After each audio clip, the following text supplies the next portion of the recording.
एक छोटे कस्बे में हमीद नाम का लड़का रहता था। हमीद बचपन से ही सच्चाई बोलने वाला और नेक दिल था। उसके वालिद एक साधारण दुकानदार थे जो हमेशा कहते, बेटा याद रखो, झूठ से कमाई हुई चीज कभी बरकत नहीं लाती। अगर अल्लाह की रहमत चाहिए तो हमेशा सच्चाई का सहारा लेना। हमीद ने यह बात दिल में बसा ली थी। एक दिन कस्बे में एक तिजारती काफिला आया। वह लोग दूर से माल लाए थे और बाजार में बेच रहे थे। उस वक्त कस्बे में शोर मचा हुआ था कि एक अमीर सौदागर को अपने लिए एक ईमानदार मददगार चाहिए। बहुत से लोग उसकी नजर में आने की कोशिश कर रहे थे। हमीद भी वहां पहुंचा। सौदागर ने पूछा, क्या तुम मेरे साथ काम करोगे? लेकिन याद रखो, मुझे ऐसा आदमी चाहिए जो कभी झूठ न बोले। हमीद ने बिना झिझके कहा, जनाब, मैं गरीब हूं, लेकिन अल्हम्दुलिल्लाह मैंने कभी झूठ नहीं बोला।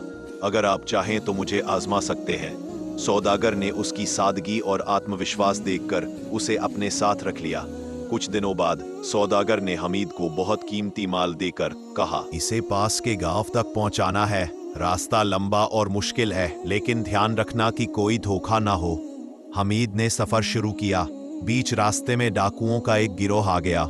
उन्होंने उसका सामान छीनना चाहा और पूछा, तेरे पास क्या है? हमीद थोड़ी देर रुका, लेकिन फिर सोचकर बोला, मेरे पास सौदागर का कीमती माल है। डाकू हंस पड़े और बोले, क्या तू पागल है? कोई सच बोलता है क्या? उन्होंने उसका सामान चेक किया और सच देखकर हैरान रह गए। डाकू सरदार ने पूछा, तूने झूठ क्यों नहीं बोला?